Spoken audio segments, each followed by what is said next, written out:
Fala aí, pessoal, tudo bem? Chegou no Brasil hoje, é sábado, 2 de julho, o presidente de Portugal, o senhor Marcelo Rebelo de Sousa. E olha só o que aconteceu, tinha um almoço marcado com o presidente Bolsonaro que resolveu cancelar o almoço. E por que ele cancelou? Porque ele descobriu que o presidente de Portugal também iria almoçar com o ex-presidente Lula. Isso foi motivo suficiente para o Bolsonaro riscar o almoço com o presidente de Portugal da sua agenda. O presidente de Portugal, Marcelo Rebelo de Sousa, um homem muito educado, inteligente, é um professor e com elegância deu essa resposta, fez esse comentário ainda no aeroporto de Lisboa quando ficou sabendo que não iria mais almoçar com o Bolsonaro. Estava prestes a embarcar para o Brasil. Olha só o que ele falou. Um encontro com Lula da Silva acabou por acrescentar este ponto que desagradou ao presidente brasileiro. Ora bom, quem convida para almoçar é que decide se quer almoçar ou não. Em que termos quer almoçar ou não, e se faz questão de manter o almoço, sim ou não. Então, Sr. Presidente, mas não era expectável, tendo em conta... Não aceita imposições. Nós em Portugal temos uma frase que ninguém deve fazer-se convidado, nem para boda, nem para batizado. Portanto... Mas, Sr. Presidente, não era informação oficial, sou convidado. Já chegou a informação à presidência portuguesa de que Bolsonaro, o presidente brasileiro, não recebe o presidente... O presidente Bolsonaro diz que tem a ver com o seu encontro com Lula da Silva, Sr. Presidente. Não é um drama, não é um drama, é coisa mais natural na vida dos povos. O desconvite está relacionado com o seu encontro com o candidato Lula da Silva. Mas eu já disse, não me cumpre a mim estar a comentar as razões pelas quais eu sou convidado, nem as razões pelas quais se mantém ou não convido. Não era expectável. A pergunta que tem que fazer é quem convidou, mantém a agenda porque é que convidou e porque é que mantém ou não convido. Mantém a agenda em Brasília, se não tiver uma o coisa, almoço com o presidente brasileiro. Uma coisa é certa. Eu entendo que está a ver, há questões políticas muito importantes. Por exemplo, a questão da Ucrânia, Portugal e Brasil tiveram posições diferentes. Portugal aliado à Ucrânia, o Brasil não. É possível o almoço? Muito bem. Não é possível o almoço? Ninguém morre. O encontro Não é um problema diplomático. Só para que fique claro, Não já é um problema foi diplomático. desconvidado Não. ou não foi desconvidado? Independentemente do que acontecer, Não dramatize. não isto melindra não- as relações de não. Portugal Isto com o não Brasil. configura um incidente Nada. As diplomático, relações não. entre Portugal e o Brasil são relações entre povos. Quer dizer, não é haver um almoço ou não haver que altera aquilo que os 200 e tal mil brasileiros gostam de Portugal, que estão cá.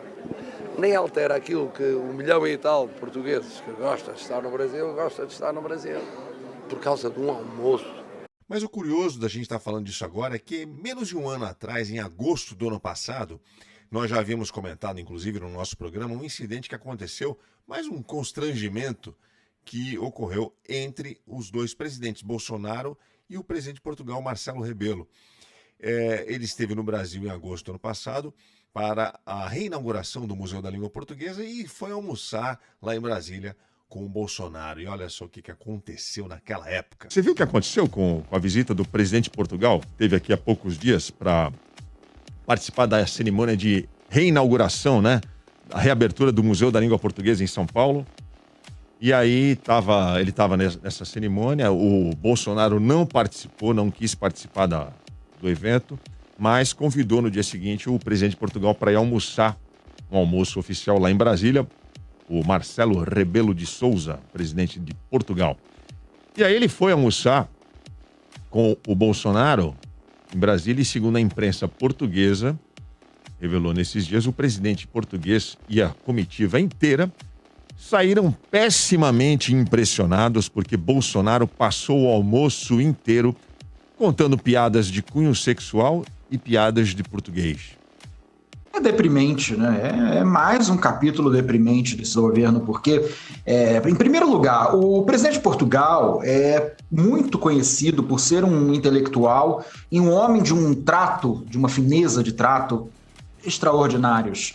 Nós não somos muito habituados a seguir notícias de Portugal, a conhecer Portugal. Eles conhecem a gente muito mais do que nós os conhecemos, né? Então, duvido que se a gente for na rua, parar 10 pessoas e perguntar o nome do presidente de Portugal, qual é a música do momento em Portugal, ninguém vai saber, né? Vai ter gente até que não vai saber qual é a capital de Portugal. Mas, enfim, é um homem muito fino, é um homem de um trato muito elegante, né? E eu fico imaginando realmente o que foi ele diante de um almoço com o tiozão do churrasco. Esse é o governo dos tiozões, né? Tem o tiozão é sustentado pelos tiozões do Zap, como o Sérgio Reis, né? Que ficam falando besteira aí e acreditando na própria potência artificial, né? Essa potência de prótese. E tem o chefe da nação, como diz o Barão de Tararé, que é um tiozão do churrasco, um homem totalmente bronco, sem trato, sem fineza, sem nada, né? Não tem a menor postura, confunde simplicidade com grosseria. Então a gente pode imaginar mesmo o que foi esse almoço, né, diante de um homem de uma fineza como o presidente de Portugal, diante do Bolsonaro ali, que sei lá, deve realmente ter contado piada de português, deve ter falado do bigode da Maria, aquelas coisas que a gente pode fazer nos nossos churrascos, porque nós não somos presidente da República. Também é muito bom falar, é muito importante marcar isso, porque ele é um homem do povo. Não tem essa de ser homem do povo. Cargo de Estado exige uma liturgia, exige uma postura. Ô, Victor, eu vou pedir permissão para discordar de um ponto que você disse aí. Essa história de chamar o Bolsonaro de tiozão do churras, muita gente fala isso. Outro dia entrou um ouvinte aqui, mas é o jeito dele falar, ele é meio assim, ele é grosseiro. Como se a gente tivesse que aceitar e entender que o cara que ocupa hoje a cadeira da presidência da República é um troglodita e a gente tem que engolir isso. Não, mas foi exatamente o que eu disse. Não deve fazer isso. Eu concordo com você. Eu estou concordando com esse ponto. Eu só acho que o termo tiozão do churras acaba passando um pano, amenizando uma condição que a gente não deve aceitar. Isso não é coisa de tiozão do churras, isso é coisa de gente que não tem educação, de gente que não sabe se comportar, de gente que não tem condição de conviver socialmente em nenhuma instância. O cara é presidente da República, está num almoço oficial, recebendo autoridades de outro país, um outro presidente. Você vai fazer piada de português pro presidente de Portugal. Vai fazer piada de cunho sexual. Isso é uma coisa inaceitável. Tem que fazer piada nenhuma, não é ambiente nenhuma, exatamente. Você está lá para representar o país, está representando a gente, está representando o povo, está representando as nossas necessidades, está ali para fechar negócio, para abrir portas, para criar laços, pontes, não para fazer piada. O presidente da República. Pô, vai montar um stand-up. Bolsonaro, quantas e quantas décadas, séculos de diplomacia foram jogados no lixo por esse governo, que disse que ia te tirar a ideologia do Itamaraty. Fez o contrário, muito pelo contrário. É isso aí, pessoal. Para quem gosta do nosso conteúdo, clica aí no botão de inscrição, compartilha nossos vídeos, dá um joinha, faz a divulgação, faz aquela propaganda bacana, porque ajuda bastante a gente a melhorar cada vez mais os nossos conteúdos aqui no canal A Grande Verdade.